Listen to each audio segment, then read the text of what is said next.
Hey you guys, it's Britt. Tonight we're here to talk once again about the Dougherty Dozen. Alicia uploaded a video that was extremely problematic, and a lot of people are talking about it over on their subreddit. A lot of you guys have contacted me about this, and we're going to talk about it. So if you're interested, please keep watching.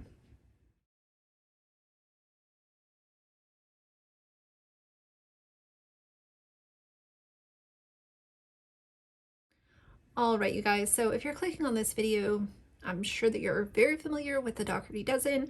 They are a family vlogging channel here on YouTube. They also have a large platform on TikTok and Instagram.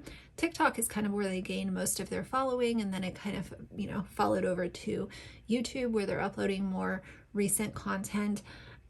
Alicia uploads a lot of videos. It's hard to keep up with all of her content because she just like floods every single platform every day with so much. So unless you're keeping a really close eye on stuff, there's a lot that will slip under the radar. And typically that wouldn't be a big deal. But the problem is that she'll slip in these really problematic and exploitive things into these videos, and if you don't catch it, then to an outsider it might be like, oh my god, why are you talking about her channel is so wholesome. But when you really drill down and you see some of these repeated issues that she does on a normal basis, then you start to understand why people are talking about her. Now, as we know, I mean, she's been talking about it forever. They're going to New York City. It's this big to do. I covered her video the other day where she was packing, and there were a lot of, in my opinion, problematic things peppered throughout that video. So I'll link that down below in case you're interested and you missed it. No pressure, obviously, but if you're following this, then it might be of interest to you. So yesterday, she ended up uploading a family of 14 NYC prep and grocery shopping. And there were quite a few things in this video that caught my eye. Just to share a few. First of all, she's constantly buying these little cups to give the kids their medications in. I gotta get more Dixie cups for the kids' vitamins and medicines. To me, again, this is just another thing that she's very wasteful with. Why don't you buy the little baby mason jars or really small Tupperware containers, and you can write their name or have some kind of label on them, instead of having all of this plastic and all of this single-use stuff that she runs through all of the time. You know, Ziploc bags and paper plates, paper cups, paper forks, or plastic forks and utensils and plastic cups. It's just a lot of waste, and a lot of people have taken notice, and it might be simple for her, but let's talk about this woman who makes over $40,000 a month, spends a lot of money on unnecessary junk. And I'm not even talking about like the junk food. I'm talking about stuff that is not needed every single time you go to the grocery store. Like, I'd love to see her freaking White Claw budget, let's be honest. But if you have a septic issue and you're spending so much money on going to a laundromat and buying bottled water and buying single-use utensils and all this kind of stuff, why not just fix the septic issue instead of spending thousands and thousands of dollars on all of this other nonsense? Why not just invest it into your home and fix the issue so that you can actually use water at home? Why not put a filter on your tap so that the kids can have water that way? They get a reusable water bottle with her name on it, and that gets rid of the bottled water issue, or at least it will cut down on it. I know some people keep bottled water around their house for emergencies, or, once in a while it'll get used, but we're talking about literally 14 people going through bottles and bottles and cases of water. It just seems like a small step where she could say, I really care about our environment, so I'm going to cut down on the single-use plastic that I'm using. I will tell you guys, reusable Ziploc bags are amazing. You can throw them in the dishwasher, you can microwave them, you can freeze them. They're awesome. So I'm just going to leave that there, but I did notice that she was buying the small cups for, she specifically said, for giving the kids medications. And I can see why that would work in a school setting or some sort of, daycare or something like that. But for their setup, I just think that it would be a little less of an impact on the environment to not have all of this freaking plastic being thrown away, and use either small glass jars or small plastic jars, put the name on it, and you're good to go. That was just a side note. She also bought, my God, she bought so much junk food. She said that it was for the plane and for their trip and all this kind of stuff. I'm like, you literally have a pantry. Why wouldn't you just put some of the stuff that you already have into Ziploc bags and use that instead of spending more and more and more money? To me, it just seemed like another opportunity to blow money for no apparent reason. Snacks for New York City. I always pack snacks in their carry-on for the plane or road trip. So I'm looking for snacks that are not like totally messy or crummy. I'm gonna get lollipops for the plane ride for the babies. I'm sorry, they're 3 and 5. We still call them the babies. Raisins. Whoops. Gum for everyone else for the plane ride. If your ears are clogged, you can pop them by chewing gum or sucking on a lollipop. Now more snacks for the plane ride, travel day, and to have in New York City as well. Because, a pack of goldfish in New York City is going to cost me $20. Yeah, we are definitely going to pack some snacks for this trip. Get some Cheez-Its. Okay, a 30 pack. I am packing a suitcase of snacks. Pirates booty. Let's get some veggie sticks. 6 in a bag. Okay, so I need 2 bags to make 12 for 12 kids. My kids like these Scooby snacks. I haven't gotten those in a little while, so we'll get these. And I'm just realizing I need to get double of everything because I need snacks for the plane ride home too. Okay, here we go. More veggie sticks, more cookies.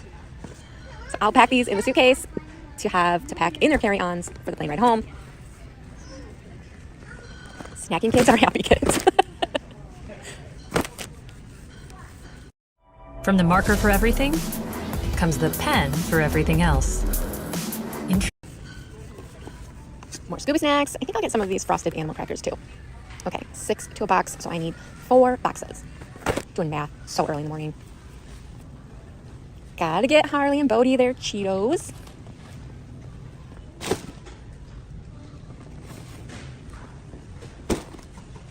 And I have these at home, but I'm gonna get these for the trip, and then I'm not taking from the stash that's at home. This is like a separate stash that I'm packing for the trip. Okay, this cart is getting pretty full.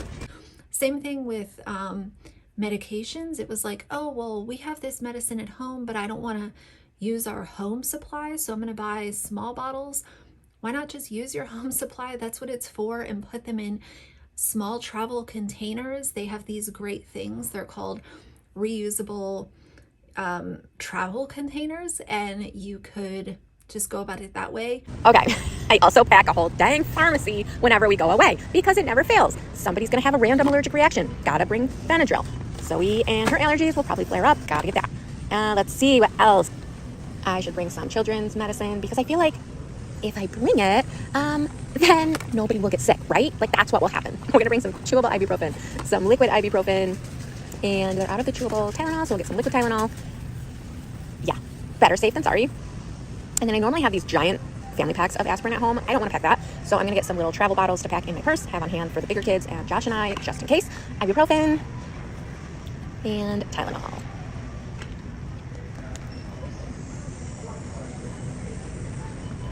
Again, this is someone who literally in this video really encapsulated, it has to be brand new everything for this specific trip.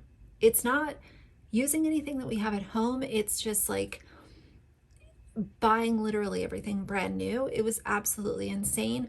At the end of the video, she did also make it a point to show everyone what she spent and used it as a moment to say, I'm not complaining. I'm grateful that I'm able to afford this. To me, that's kind of that odd method of flex culture that she promotes and participates in on her channel on a normal basis, where showing the receipts and then saying, oh, I'm really grateful for it, but you also bought a bunch of crap that you didn't need, and you're showing this to fellow parents that are literally trying to figure out how they're going to give their kids groceries for the next week.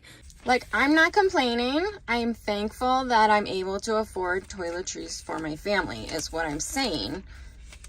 But, like, how are some families supposed to afford that? This is not fair. Like, look at this total.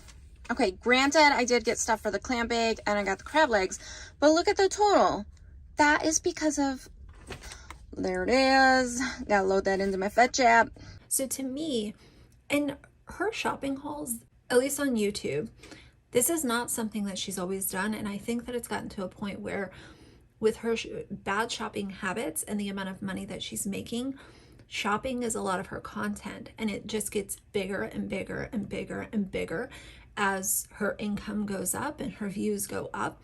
And once you get into an algorithm where all that your channel wants to see is how much money you're spending, that's a very dangerous pattern, and it's not going to shake out well for the longevity of her channel, and that's just my opinion. The worst part of the video, and this, I cannot believe that she actually did this, and Reddit has a screenshot, so I will share what they had to say over here.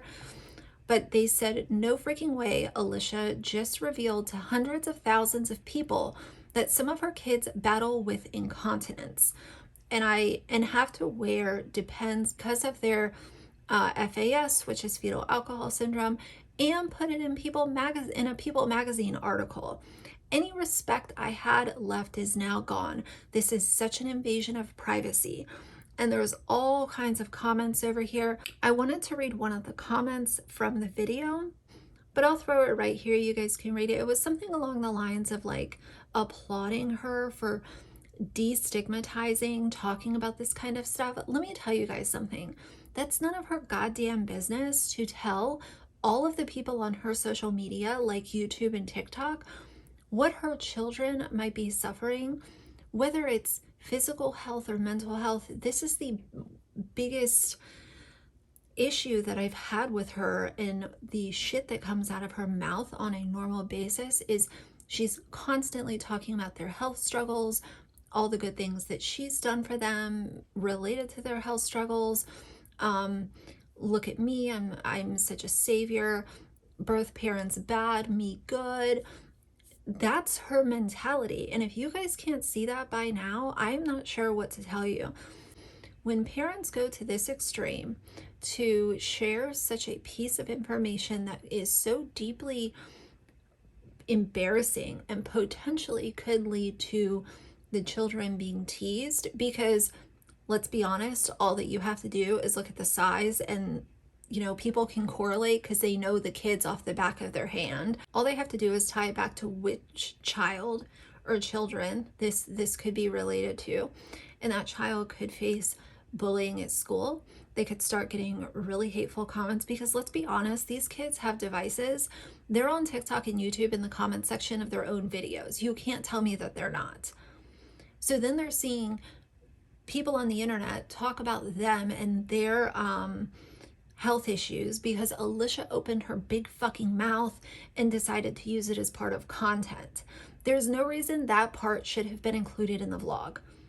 You cut that out. You don't have to film every single thing that you're buying in the grocery store. That could have been cut out, and that one small thing could have given that child a big chunk of privacy that now they don't have. And when you stack that on top of every other thing that she has shared that was not her business or her place to share, we have a channel that is exploiting children in their medical issues, their medical needs, their birth parents, the way that they grew up, why they're in Alicia's house instead of with their birth parents. And if you guys have no problem with that, I don't know what to tell you, but I do, and a lot of other people do too. And since she's putting it on public platforms, I'm uploading public opinion about it. And it makes me really angry to see her do this. The last thing I want to mention before I close out this video is how at the end of this video, she does this thing again, and this is like a weird side of flex culture in my opinion, but she talks about how she pays off her debit card and anytime they spend on it, it's paid off. Again, weird flex, you know, her subscribers see how much she spends. So to then be able to be like, oh, we pay off the credit card anytime we spend money on it. Your subscribers are literally putting money into your pocket and into your bank account, and putting a lot of money in there, by the way. So to come back and be like, oh, well, we pay off our credit card, I don't know. To me, it was a weird form of gloating. Josh paid off our Capital One credit card because whenever we travel, our bank is like local here. And so our bank is like, whoa, what are you doing spending money not in Rochester, New York? And it like freezes our card for a day. Can't do that on vacation. So we paid off that card, so then we'll just, whatever in New York City will go on that credit card to pay off when we get home, if that makes sense. So then we don't have to worry about our bank like freezing our debit cards that we would normally use. We don't credit card a lot. Only stuff like that where we know, and then we'll pay it off after. Like the rental unit in Ocean City, I had to put on a credit card, then paid it right off, just because of the way our debit cards work at our bank.